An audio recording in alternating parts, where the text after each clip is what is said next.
So then moving up, once again, we have our heart chakra, and heart chakra is really located just behind your breastbone or your sternum. It's right in between the base of your sternum and your collarbone. So this chest centered area, and it vibrates green on that rainbow spectrum. You'll often see heart chakra depicted as green.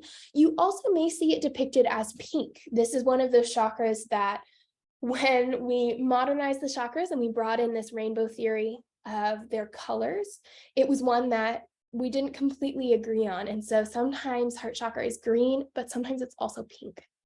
So when we're in heart chakra, we're really thinking about relationships. How do you interact with the world? How do you connect to yourself, to the people around you, to the world around you? And so relationships in the heart chakra really aren't limited to romantic relationships, friendships, family relationships.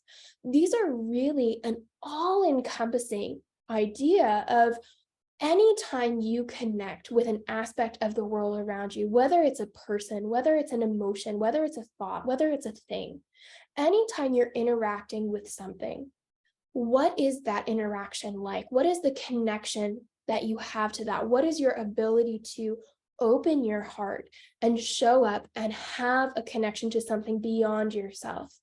Okay, so in that block building theory, in solar plexus, we were learning about how to use ourselves to propel ourselves into our meaning and into our purpose.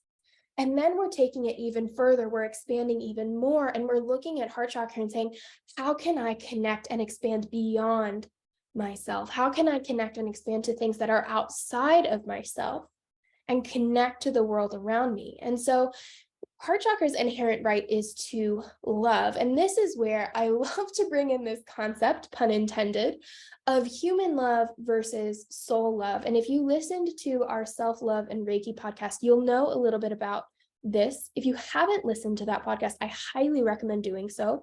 I go into this idea of human love versus soul love a lot deeper.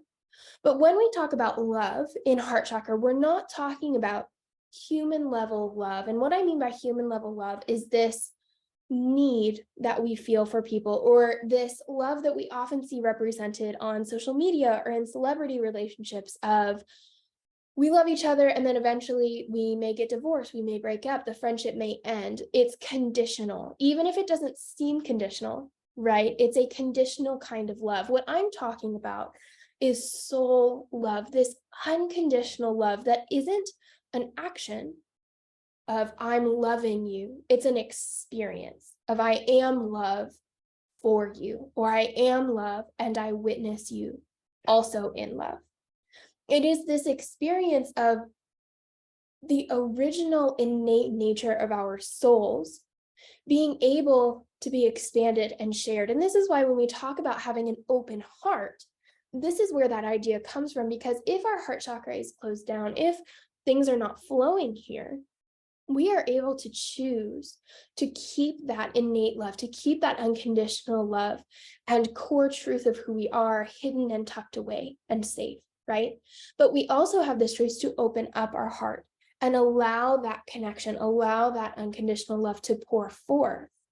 And that's really what we're talking about when we talk about heart chakra love, is this innate desire, this innate ability to connect with the world around us on a deep, deep level. And so heart chakra's affirmation, of course, is I am loving and lovable, because it is, again, that idea of bringing in that feeling of worthiness from solar plexus and also that feeling of safety from root chakra, so that we then know that we are worthy and safe enough to open our hearts and allow ourselves to love and be loved, to see and be seen, to connect and be connected with.